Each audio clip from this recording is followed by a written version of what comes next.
একটা যুদ্ধ থেকে ফেরার পথে মরুভূমির মাঝখানে সেনাবাহিনীকে থামিয়ে আল্লাহর হাবিব সাল্লাল্লাহু আলাইহি ওয়া আলিহি ওয়াসাল্লাম বিশ্রামের ঘোষণা দিলেন যে তোমরা একটু বিশ্রাম নাও। তো উনি একটা গাছের নিচে বিশ্রামের জন্য গেলেন এবং সেখানে গাছের ডালে ওনার তলোয়ারটা ঝুলিয়ে রাখলেন, ঝুলিয়ে বিশ্রাম নিতে লাগলেন, ঘুমিয়ে পড়লেন। হঠাৎ এক বেদুইন এসে রাসূল সাল্লাল্লাহু আলাইহি ওয়াসাল্লামের এই কোষবদ্ধ তলোয়ারটা কোষমুক্ত করে এরকম হাতে নিল। রাসূল সাল্লাল্লাহু আলাইহি ওয়াসাল্লাম ঘুম থেকে জেগে উঠলেন। এবার বেদুইন বলতে আরম্ভ করলো, এই মুহাম্মদ, তোমাকে এবার কে বাঁচাবে বলো, এই তো আমার হাতে তলোয়ার। সাথে সাথেই আল্লাহর হাবিব সাল্লাল্লাহু আলাইহি ওয়া আলিহি ওয়াসাল্লাম উনি উত্তরে বললেন আল্লাহ।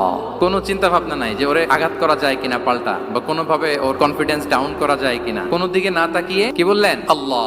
সব সময় তিনি আল্লাহ কেন্দ্রিক ছিলেন। গায়ে সাউরে যখন আল্লাহ রাসূল সাল্লাল্লাহু আলাইহি ওয়াসাল্লাম এবং আবু বকর রাদিয়াল্লাহু তাআলা আনহু ওনারা আশ্রয় নিয়েছিলেন রাত্রিবেলায়। কুরাইশরা যখন খুঁজতেছিল, আবু বকর রাদিয়াল্লাহু তাআলা আনহু বলেন যে কুরাইশদের পা দেখা যাচ্ছে, ওরা যে হেঁটে যাচ্ছে, একটু উকি মারলে আমাদেরকে দেখা যায়। রাসূল সাল্লাল্লাহু আলাইহি ওয়াসাল্লাম আবু বকর রাদিয়াল্লাহু তাআলা আনহুকে বলেন যে আবু বকর, চিন্তা করো না, লা তাহসান ইন্নাল্লাহা মা'ানা। আবু বকর, চিন্তা করো না, আল্লাহ আমাদের সাথে আছেন। সুবহানাল্লাহ।